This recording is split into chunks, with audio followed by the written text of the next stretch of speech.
Hello friends, ఈరోజు house cleaning and organizing tips గురించి మాట్లాడుకుందామండి. ఇంటిని నీట్గా పెట్టుకోవడం ఒక ఆర్ట్ కదండి. ఇంటిని ఆర్గనైజ్డ్గా ఉంచుకోవడం మన మనస్తత్వాన్ని తెలియజేస్తుంది. ఇల్లు గందరగోళంగా ఉంటే ఏ పని చేయబుద్ధి కాదు కదండి. ఇంటిని నీట్గా ఉంచడం అంటే డస్ట్ లేకుండా అవసరమైన వస్తువులను సర్దుకుంటూ అనవసరమైన వస్తువులను తీసివేయడం. ఇంటిని ఆర్గనైజ్డ్గా ఉంచుకోవడం వల్ల మనకి చాలా యూటిలిటీ ప్లేస్ కలిసి వస్తుందండి. నమస్తే అండి, నేను Himavani. Welcome to hygiene and vlogs. అలాగే వస్తువులను పక్కన పేర్చడం కాకుండా ఆర్గనైజర్స్ని యూజ్ చేసి తక్కువ ప్లేస్లో ఎక్కువ ఐటమ్స్ పట్టేలా ప్లాన్ చేసుకోవాలి. కొన్ని ప్లేసెస్లో హారిజాంటల్గా కాకుండా వర్టికల్గా ఆర్గనైజ్ చేసుకోవాలి.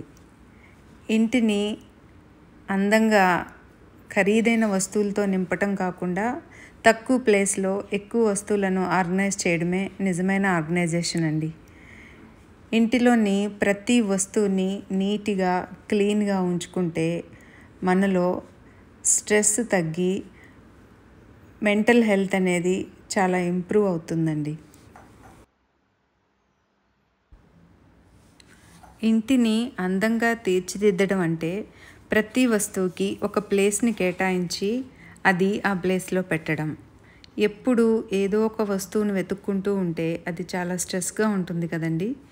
అసలు ఇల్లు నీట్గా ఉండకపోవడానికి అసలు కారణం ప్రతి వస్తువుకి ఒక ప్లేస్ని కేటాయించకపోవడం. ప్రతి వస్తువుకి ఒక ప్లేస్ ఉండడం వల్ల మనమే కాదు, ఇంట్లో అందరూ కూడా ఎక్కడ తీసిన వస్తువులను అక్కడ పెడుతుంటారండి. మన మీద కూడా పని ఒత్తిడి తగ్గుతుంది. ఇంట్లో అందరూ కూడా ఈ పద్ధతిని ఫాలో అవుతారు. ఈ పద్ధతి వల్ల ఇల్లు నీట్గా ఉంటుందండి.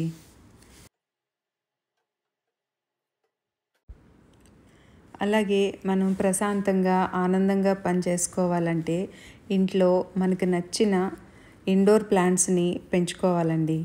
ఎందుకంటే ప్రకృతికి దగ్గరగా ఉండడం వలన మనకి మానసికమైన ప్రశాంతత, మానసిక ఆరోగ్యం బాగుంటుందండి. మొక్కల్లో పనిచేయడం వలన ఒక రకమైన యాక్టివ్నెస్ మనలో డెవలప్ అవుతుంది. కాబట్టి కంపల్సరిగా మనం ఇంట్లో ఇండోర్ ప్లాంట్స్తో మనం మమేకం అవుతూ ఉండాలి. అలాగే మన ఇంట్లోని మొక్కలు మనకి అనేక రకాలుగా సహాయపడుతూ ఉంటాయండి.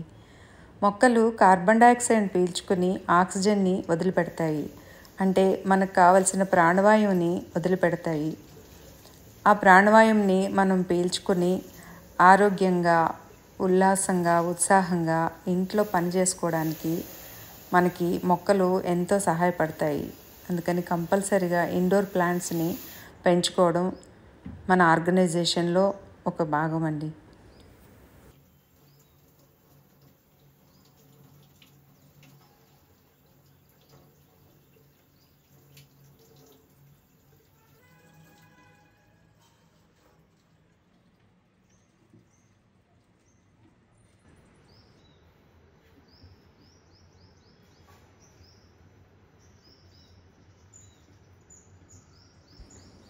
మొక్కల్ని మనకి నచ్చిన ప్లేస్లో మంచిగా అరేంజ్ చేసుకుని మంచిగా ఆర్గనైజ్ చేసుకోవడం వల్ల మనకి మంచి పాజిటివ్ ఫీలింగ్స్ ఉంటాయండి.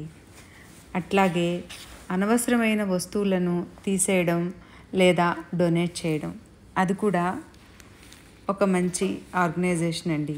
ఒక్కోసారి కొన్ని వస్తువులు మన ఇంట్లో ఉన్నాయన్న విషయం కూడా మర్చిపోతాం. అలాంటి వాటిని నిర్దాక్షిణ్యంగా తీసివేయాలి. మనం బాగున్నాయని చాలా వస్తువులను కొంటుంటాము. ఒక్కోసారి ఒక పనికి ఉపయోగపడే 2-3 ఐటమ్స్ కొంటూ ఉంటాము. వాటిని పెద్దగా ఉపయోగించం. అసలు వాటిని పెట్టడానికి ప్లేస్ కూడా ఉండదు. అలాంటి వస్తువులను సెగ్రిగేట్ చేసి ఒక బాక్స్లో వేయండి. వాటిని ఎవరికైనా ఉపయోగించుకునే వారికి డొనేట్ చేయండి. అలాగే బట్టలు కూడా అనవసరంగా చాలాసార్లు అవసరం లేకపోయినా కూడా కొంటూ ఉంటాం. వాటిని ఒక్కసారి కూడా వేసుకోకుండా అట్లా వదిలేస్తూ ఉంటాం. అట్లాంటి వాటిని ఎవరికైతే అవసరమో వారికి డొనేట్ చేయండి. లేదా అనాథ శరణాలయంలో బట్టలు లేకుండా ఇబ్బంది పడే పిల్లలు చాలామంది ఉంటారు. అట్లాంటి వారికి డొనేట్ చేయండి.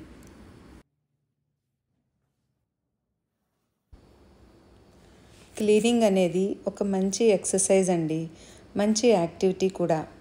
మన చుట్టూ ఉన్న ఎన్విరాన్మెంట్ క్లీన్గా ఆర్గనైజ్డ్గా ఉంటే మన మెంటల్ హెల్త్ బాగుంటుందండి. అలాగే నీట్గా క్లియర్గా ఉన్న ప్రదేశాల్లో మనం పని కూడా ఎక్కువ చేయగలుగుతాము. మనం చేసే పని కూడా ప్రొడక్టివ్గా ఉంటుంది. మనం చాలా యాక్టివ్గా ఉండగలుగుతాము.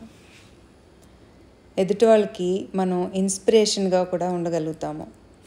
మనం బయట నుంచి అలసిపోయి ఇంటికి వచ్చినప్పుడు మన ఇల్లు చాలా కోజీగా అనిపించాలండి మనకి. నేను చెప్పిన ఈ టిప్స్ మీకు నచ్చినట్టయితే నా వీడియో లైక్ చేయండి. అలాగే మీ ఫ్రెండ్స్కి, మీ ఫ్యామిలీ మెంబర్స్కి షేర్ చేయండి. నమస్తే అండి.